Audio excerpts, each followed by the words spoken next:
Tour Stop 2 of the World Fitness Project has come to an end, and we have new winners all around, but we do have some familiar faces on the podium.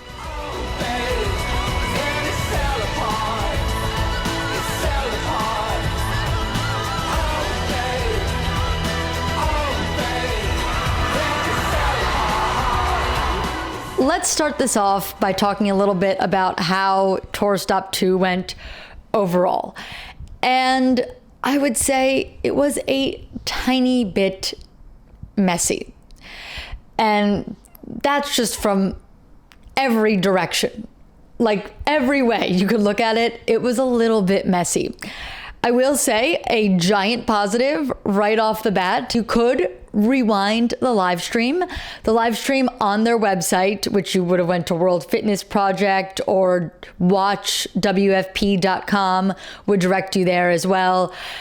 It was still a little bit clunky. Like it did rewind. So I will give them that. And that was a major flaw the first time they did this.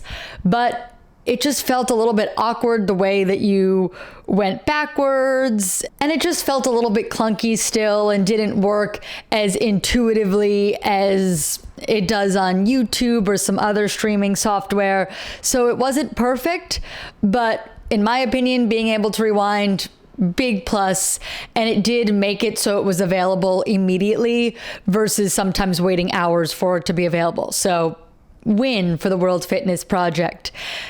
That list is not super long, but that is definitely a win. So let's give them that where they deserve it. And that is one of those places. They did put some of the videos on YouTube. I believe they eventually will all be available on YouTube if you prefer to watch on that platform. They put the run, the morning event, the first event that happened on YouTube very quickly. Like I had started watching it on the World Fitness Project website, and then it was on YouTube so quickly that I ended up switching over to there. And that video got so many more views than any other of the events that they ended up putting on YouTube. And I think that's because it went up so quickly that people turned to it.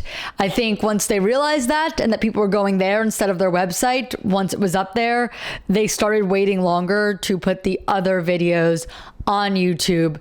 That way they can push people to their website, where I'm assuming they make some more money off of the videos. I would guess. I would imagine that's why they want them on there as opposed to on YouTube, because you would get a farther reach with YouTube just because you have all the people built in who watch YouTube. Or it could just be that they hide the views that way. But I do have to imagine there has to be some sort of monetary reason for it, because it seems like the most obvious, right? Other major positives. I do think the competition was good in the sense that we had a lot of people moving around quite a bit. For the most part, we had some different leaders throughout the days. That always makes it exciting.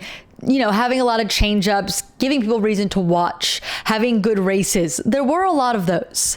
So that again is another plus for the World Fitness Project.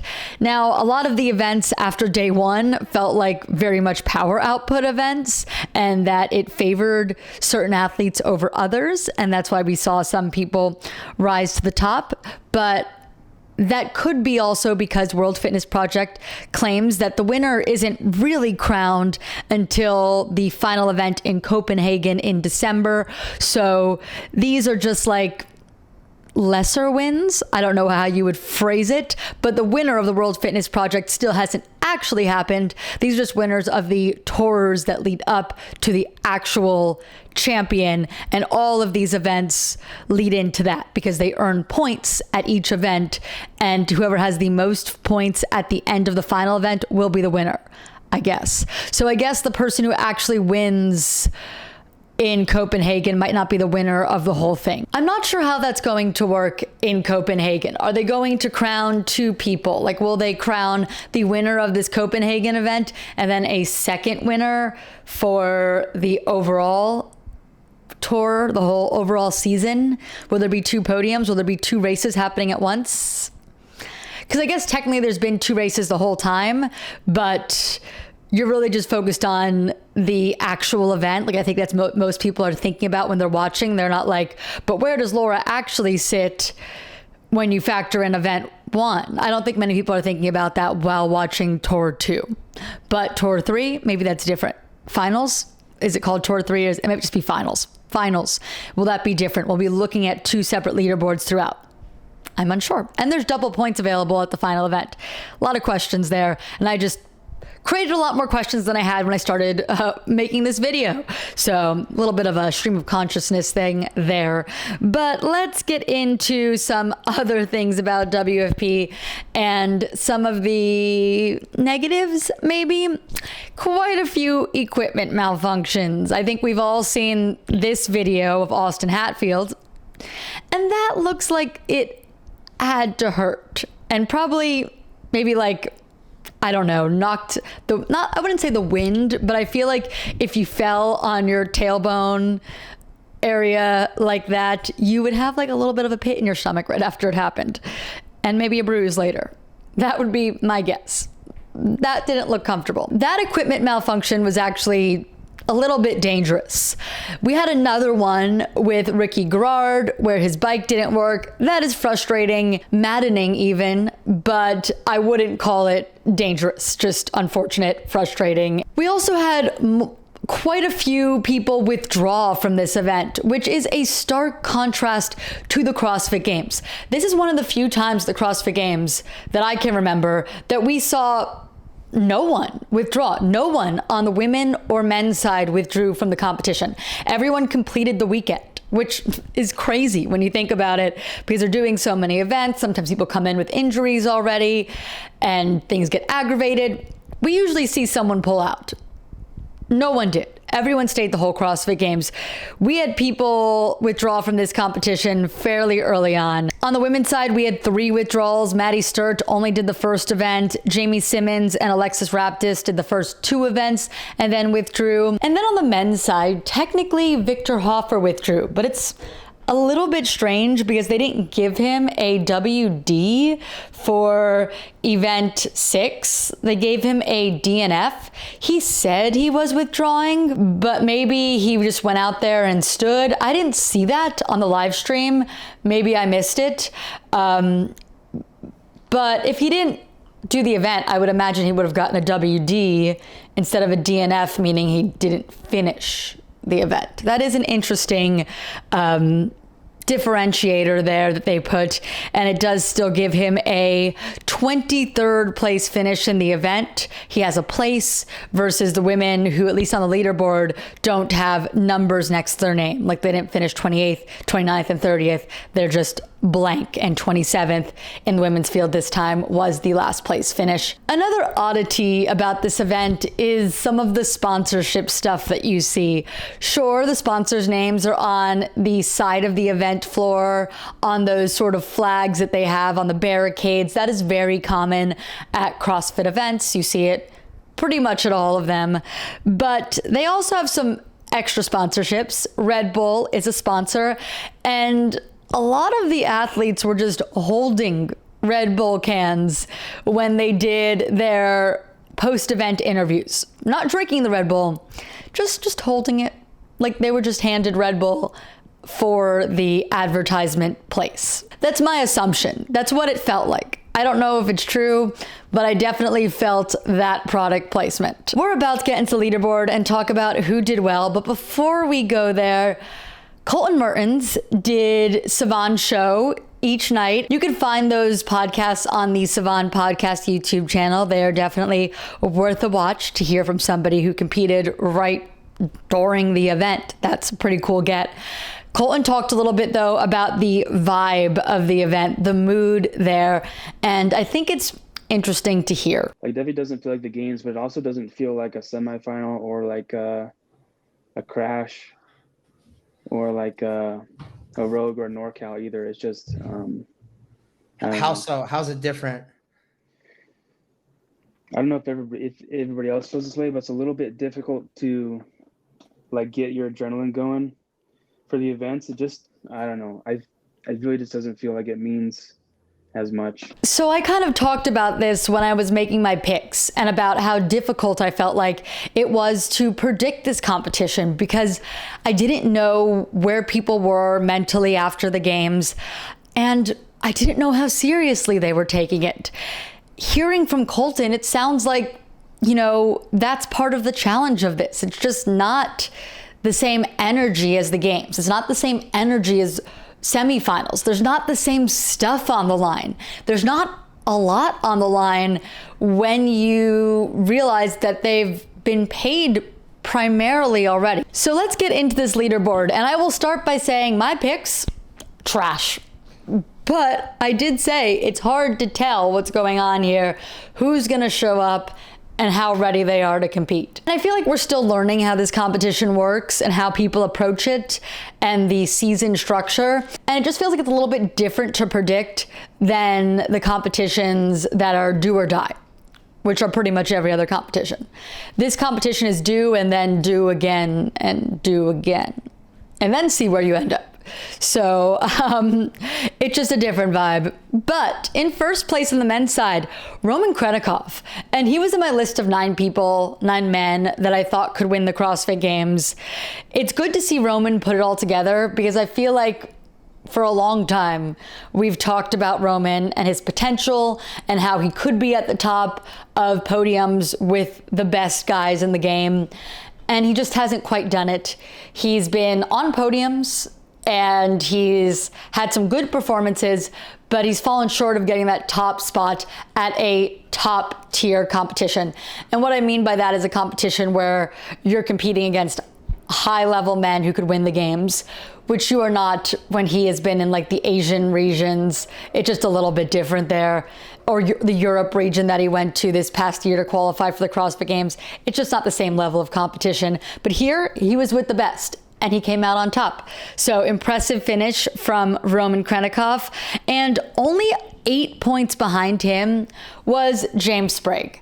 And I continue to be very impressed by James Sprague. And I've said this before, that he is the real deal. He got so much pushback after winning the 2024 CrossFit Games under the circumstances that it was. And I was unsure what to think of that as well, because there was a more limited field.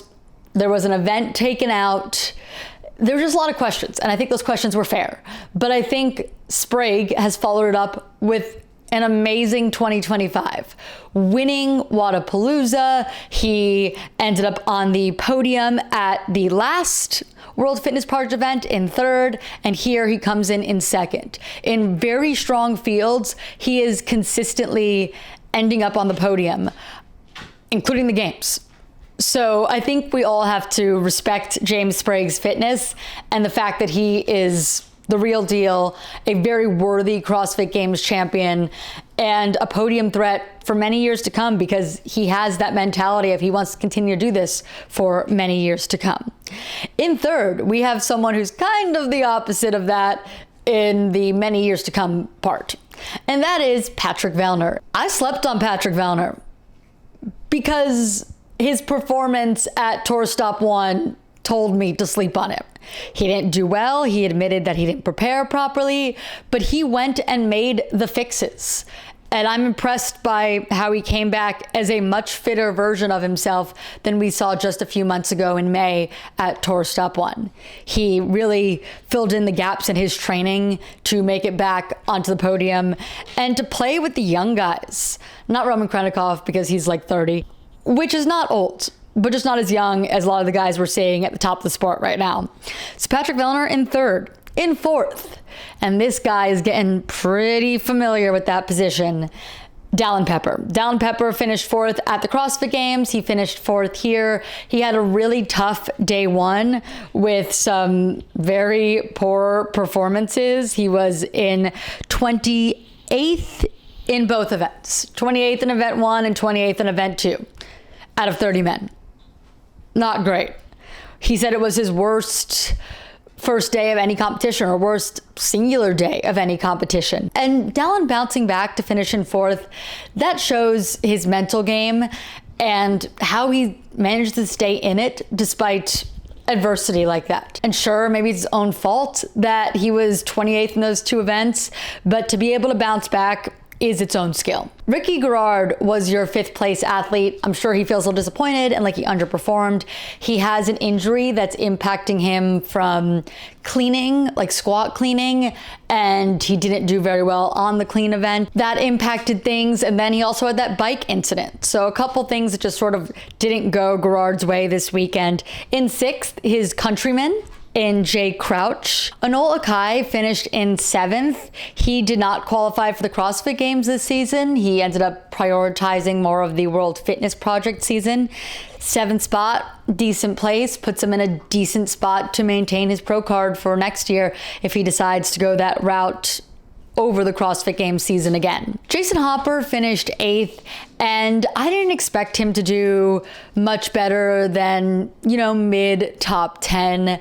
I thought he could do top 10. Obviously, he's the fittest man on earth. He won the CrossFit Games, but I don't think that his big focus after winning the CrossFit Games was let me get back into training aggressively to try and win the World Fitness Project, especially with the multiple tour stops aspect of it and the fact that you don't win the whole thing by winning this event. That he could still potentially be the champion of the World Fitness Project by winning the December event where double points are on the line. I just don't think he was coming at this like, I got to get this one too. But 8th is a respectable finish. 9th, Austin Hatfield, the man who won the last World Fitness Project tour stop. And he just didn't seem like he was hitting the home runs that we've seen him hit in the past. And he didn't do well on that workout with the GHD, obviously. Didn't even finish it and just kind of got a more arbitrary score because they kind of made it up based on how many GHD sit-ups he had done so far, the bike finishes, stuff like that.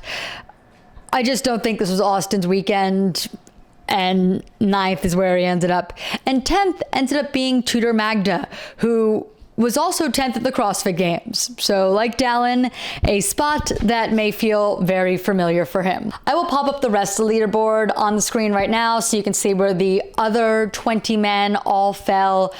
And I don't think there's a lot of surprises here. Colton Mertens ended up 11th. I believe I had him about 10th or 9th, somewhere in that range. Not a surprising finish for him. I did have Justin Medeiros in the top 10, but 12th is pretty close to that. And the rest of the guys, none of them are in a crazy position that would surprise me. All of them are sort of within the range that I thought they would do. Let's head over to the pro women.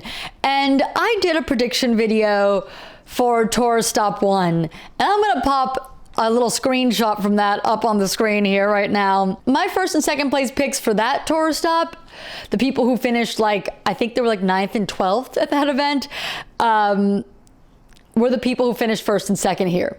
So let's just pretend my tour stop 1 picks were actually my tour stop 2 picks, because then I would have been right on. But Laura Horvath finished in 1st. I had picked her to win tour stop 1. She had a bit of a disappointing finish, and she came back and got a little revenge. Emma Tall, who I had picked to finish 2nd at Tour Stop 1, finished 2nd here at Tour Stop 2 after having, again, like Laura, a slightly disappointing Tour Stop 1. Does that possibly have to do with differences in programming? Maybe. But I guess for WFP, at least what they would say is it all comes back to the real champion is the person who has the highest points after all 3 events. So we'll see how these 2 women do at the end of the 3 events. We don't know any of the workouts, at least I don't, maybe some people do, know any of the workouts for Tour Stop 3 yet, but I would say these women have a strong chance of doing well there too. Aimee Cringle was your 3rd place athlete. I thought she might lose it. She struggled a little bit on that final event, but she did enough. She had wins this weekend in the 1st event, and she maintained that 3rd place finish on the podium. In 4th was Brooke Wells, who has talked a bit about this is sort of her swan song, that she's enjoying this last little hurrah before she retires from competing in CrossFit. And she almost made it onto the podium, had some really good finishes, beat her sister a couple of times. She talked a little bit about that rivalry and proved that she's still the fitter Wells twin. In fifth, we had Lucy Campbell. I thought she would make it on the podium. Didn't quite get there this time, but after her performance at the games, finishing second, she is definitely a podium threat at every event that she goes to. And I talked about this in the preview video, but she has just come back from this injury better than she was prior to it. And that is quite impressive. And I will continue to look at Lucy Campbell to be a podium threat as seasons go on, whatever competition she's in. In sixth, we have Ariel Lowen, who finished in fifth at the games, so a very similar position. She talked a little bit about how she's going to take a little bit of September off, just deload from all of this competing that she's done over the last month, and then get back into it for Tour Stop 3 in Copenhagen. I think we could still see Ariel Lowen work her way up this leaderboard and potentially be on the podium for the entire thing. She's done decently well, just not quite as well as we thought she would at these first two events. So I'd keep my eye on Ariel Lowen to possibly come back with a little bit of a vengeance in Copenhagen. Emma Lawson, she is in seventh, and she was in first place overall after day one. She had a second and first place finish, but after that we had a workout with very heavy deadlifts, and she didn't do as well in those heavier workouts. The heavy deadlift, the heavy clean, those just aren't her things, especially coming back from a major back injury. So I wasn't shocked to see her struggle in those areas, and I wasn't shocked to see her fall out of that first place position. But I think as she continues to rehab and get better, we can expect to see her on podiums and potentially winning things. But she still is in that comeback place. Sydney Wells, who missed the CrossFit Games this season, she finished in eighth, so a decent finish for her. Didn't quite beat her sister, but had a solid finish in this event. Again, after that first day, I feel like a lot of the events were power output and lent itself to bigger, stronger athletes. I think we're seeing a little bit of that with the Sydney Wells, the Brooke Wells, the Laura Horvath, the Emma Tall, and then the next athlete, Annika Greer, who is just super strong, super great at power output. And then in 10th, we have Danielle Brandon, who I thought could do well here, who ended up on the podium at the first event, but didn't quite make it up the leaderboard like I thought she would. Putting up some of the other women's names to talk about the bottom 20-ish, we had some withdrawals, remember? In 14th, we have Olivia Kerstetter. I think I had her 10th in my rankings. Some people gave me some pushback in the comments for that. They're like, she was just third fittest on earth, and I get that. She did fantastic at the CrossFit Games, but this is an event so close to the CrossFit Games after she's had a phenomenal, surprising, emotional finish. And I just didn't know if she was going to bounce back to compete at this high of a level right after having such an amazing competition. It's hard to do that twice. She's young. She just started school again, like she was finishing up homework to get done to compete in this event. It just makes it difficult to have that awesome weekend after all of that. 14th is a decent finish and not much worse than what I thought she would do. Emily Rolfe finished 19th. I think that was a little bit unexpected. She was also third fittest on earth in 2024, did not make it back to the games this year. She had an injury and decided not to pursue more semifinals and didn't do as well as we expected. And I would say I didn't have her in my top 10, but I thought she would be just outside, and this is a little bit lower than I had expected Emily Rolfe to be. Fisa Gaffi at 24th, I feel like that was a little bit unexpected, but again, we are just coming off the CrossFit Games season, and I feel like this was just hard to predict. Lydia Fish finished in 26th, and looking at how these events favored certain athletes, I'm not shocked by that. She was in the top heat after day one, but the subsequent events just didn't favor her very much, and she ended up in the 25th position. When it comes to who's actually going to Copenhagen, I think I'm going to wait to talk about that until we really know. They talked a little bit about who's qualified for Copenhagen, But we've seen a lot of people withdraw from the WFP events. So I'm not going to expect anyone to be there until they officially say they're going closer to the event.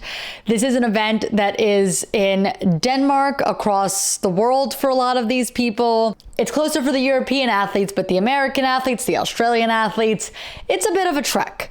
So I just am not sure if everyone's going to do that, depending on their injury status, that close to the holidays.